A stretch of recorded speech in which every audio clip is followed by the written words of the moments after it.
Hey, what's up, y'all? Before we jump into today's video, I want to wish every single one of you a happy October. Listen, we are just a few months away from wrapping up 2024, which has been a roller coaster to say the least. And it may have been a roller coaster for you personally. It may have been a roller coaster for all of us collectively. But nonetheless, we still have time to make 2024 one to remember. So if you're after your goals, or you've got some personal stuff that you're trying to clear up and rectify, you still have time to do that. Don't stop now. We're almost at the finish line for this year. Keep going, keep pressing forward, and always maintain that level of positivity. Okay, on to today's video.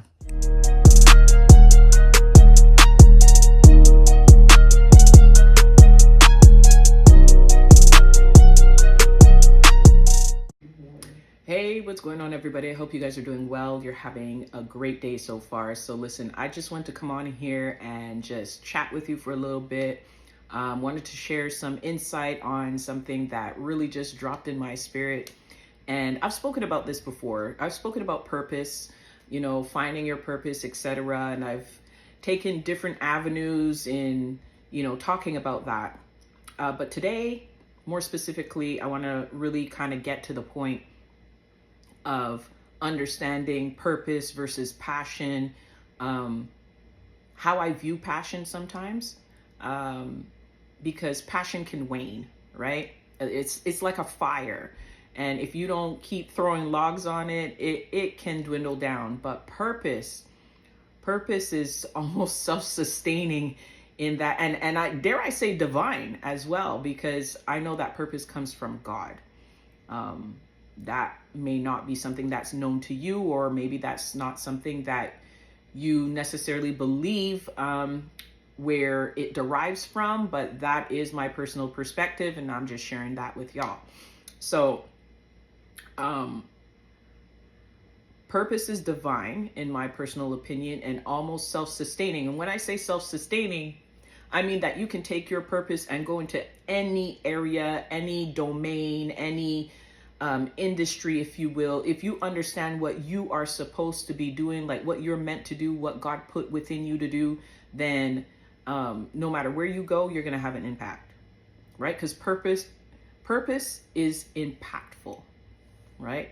It's meant to touch other people in a way to where they recognize the glory of God through your works, or through your character, or just through your presence even.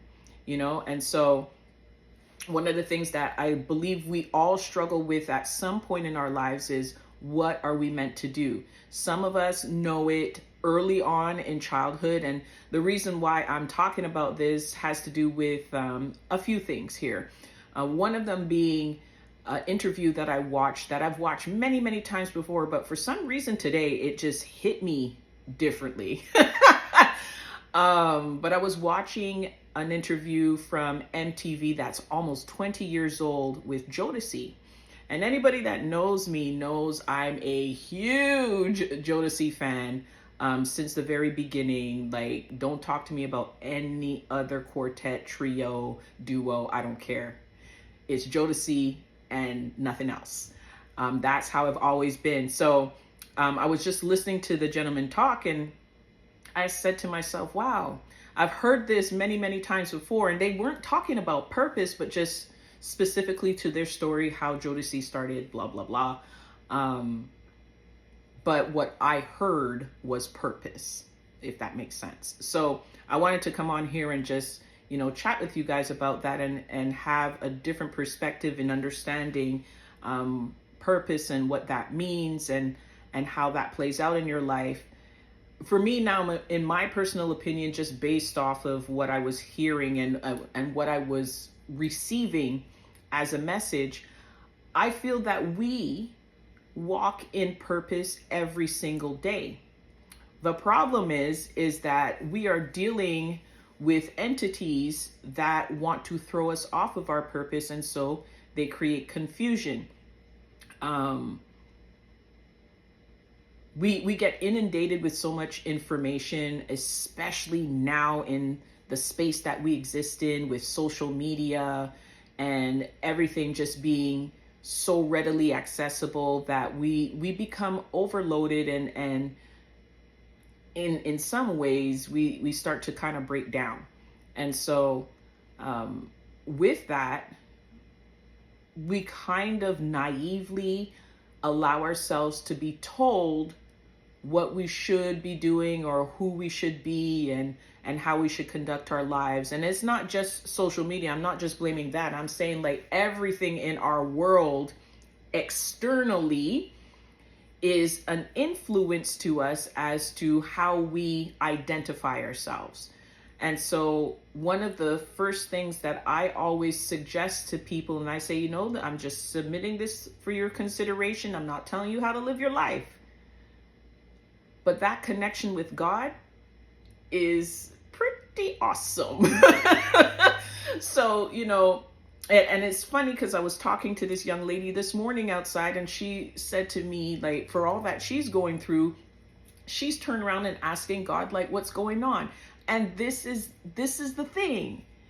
This is the thing. If you want to know what God has put within you to do, like why he specifically put you here in this time, in this space, in whatever country you're living in, ask him. Start having a conversation with him and start understanding what is the grand master plan.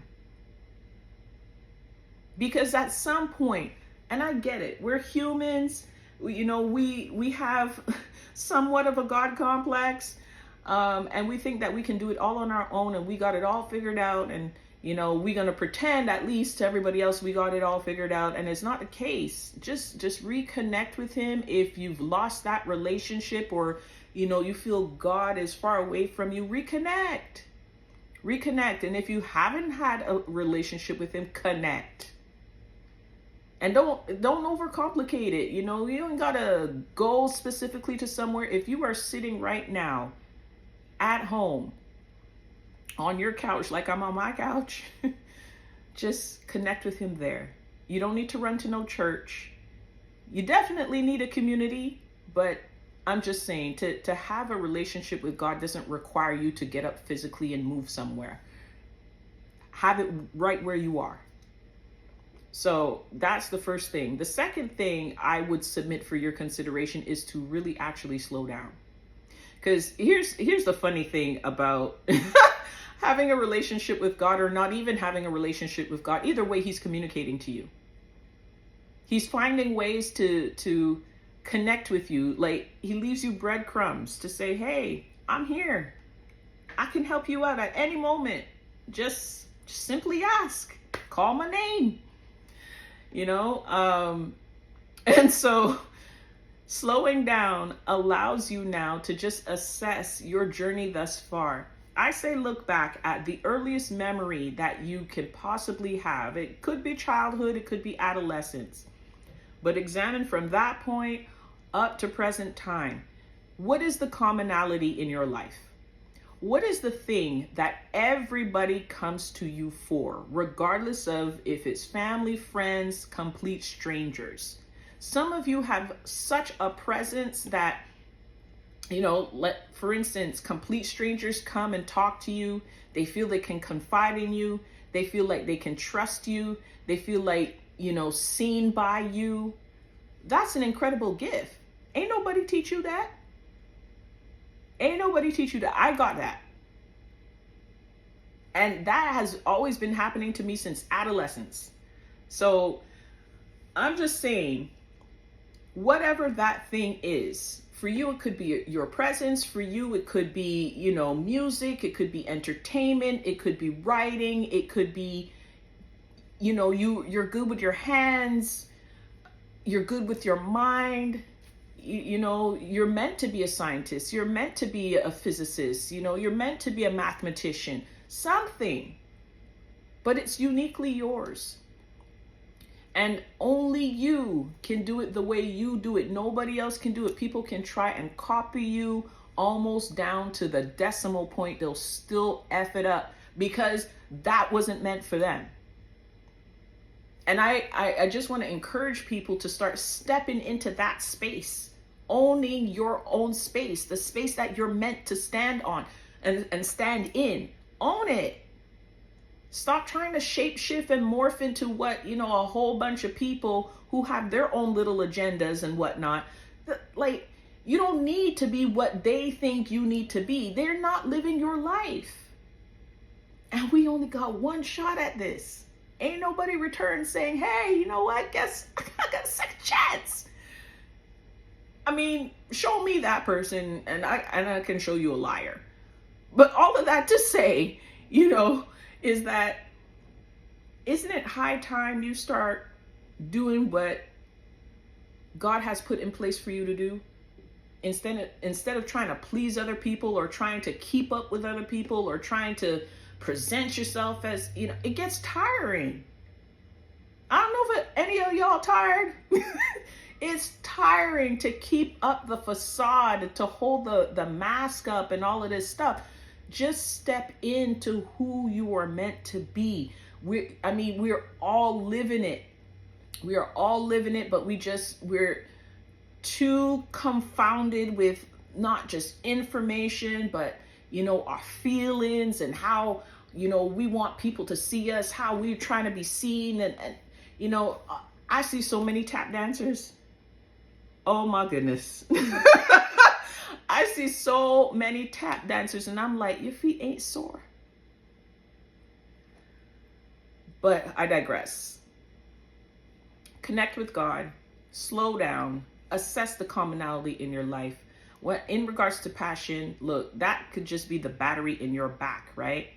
But like I said, I feel like purpose is almost self-sustaining. So the passion is just extra. It's your reserve tank, if you will. But there's something that you are meant to do.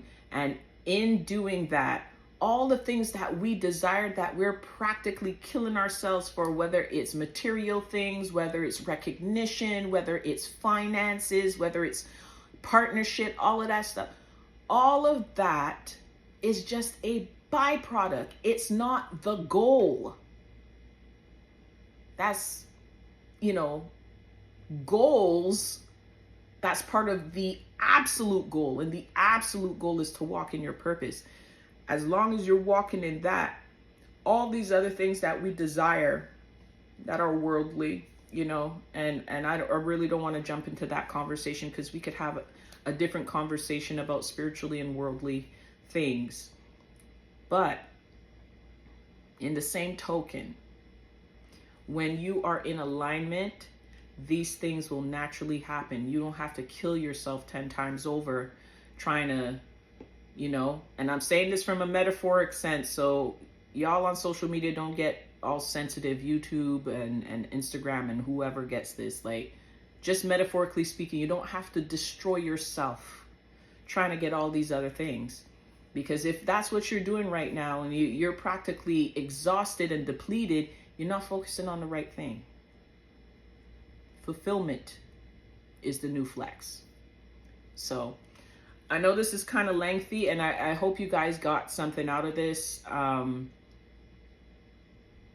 Because really, I just want to see people really be in their spot.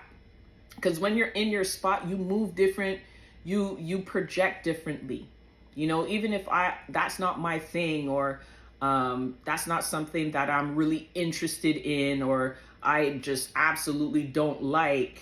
But if I see you moving in your purpose, you're going to move differently. That even if I don't like what it is that, like I don't have a particular personal interest in whatever it is that you're doing, the fact that I see the light within you moving in that environment, that's what I'll respect. And I think that's what people don't realize, is that's what you're respecting about people. It's not necessarily about what they're doing, but that they're moving in alignment with what they're doing and their light is shining.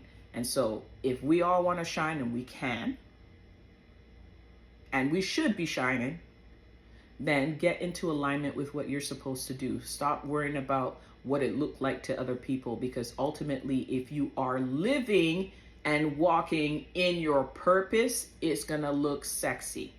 That's it. And I'm not saying that from a sexual standpoint. I'm just saying it from the sense of it's mad attractive.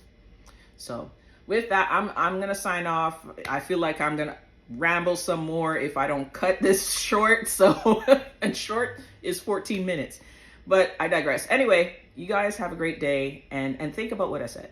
All right, take care. Peace.